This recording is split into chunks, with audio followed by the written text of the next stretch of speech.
नमस्कार, आज Jastrow money में आप सभी का स्वागत है। मैं हूं आप सभी के साथ दिशा। जस्ट्रो मनी के द्वारा सभी से मुखातिब होती रहती हूं।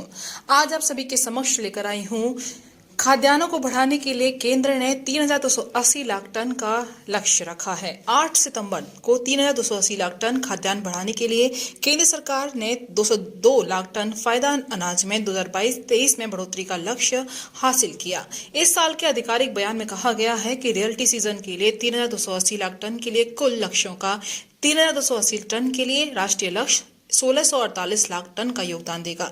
केंद्रीय कृषि मंत्री नरेंद्र सिंह तोमर ने आज नाबार्ड पूसा नई दिल्ली में रबी अभियान के लिए कृषि पर राष्ट्रीय सम्मेलन का उद्घाटन किया।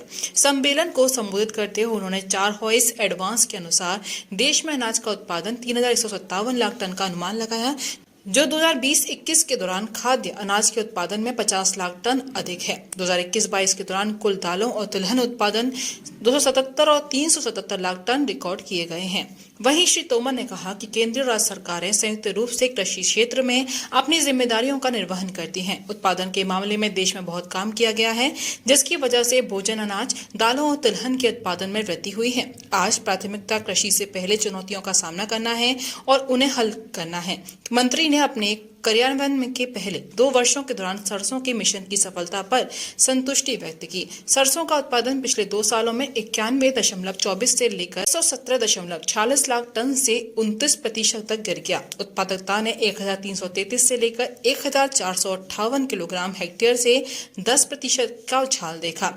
2021-22 में 2019-20 से 68.56 से लेकर 88.56 से 85.56 से 17% की वृद्धि हुई है। उन्होंने सराहनीय उपलब्धि के लिए खेती समुदाय और राज्य सरकारों की सराहना की। सरसों का उत्पादन में हथेली और सनफ्लावर तेल के आयात के अंतर को ब्रिज करने में मदद करेगी।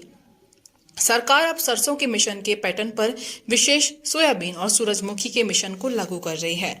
वहीं श्री मनोज आहूजा, कृषि और किसान कल्याण के सचिव, विभाग ने बताया है कि देश 2015-16 के बाद से खाद्य अनाज उत्पादन में बढ़ती प्रवृत्ति को बनाए रखता है। पिछले 7 वर्षों में कुल 25 अन्ना वर्ष में 25% की वृद्धि दर्ज हुई है। तिलहन और दालों ने एक ही प्रवृत्ति का पालन किया है। वर्ष 2021-22 के लिए कृषि उत्पादों का निर्यात 50 अरब अमेरिकी डॉलर है, जो कृषि निर्यात के लिए कभी भी सबसे ज्यादा हासिल किया गया है।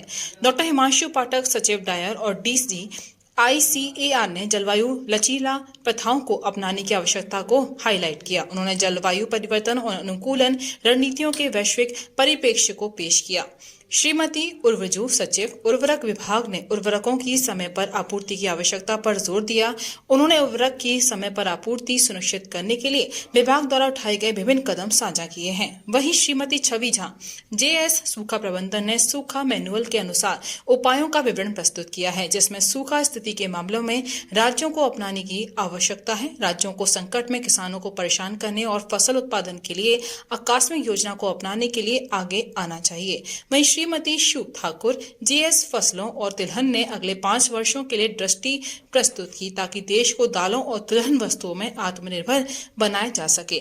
2025 तक दालों के लिए 325 लाख टन के लक्ष्य को प्राप्त करने के लिए 14% और उत्पादकता वृद्धि को 23% तक बढ़ाकर प्रस्तावित करने का प्रस्ताव रखा गया है।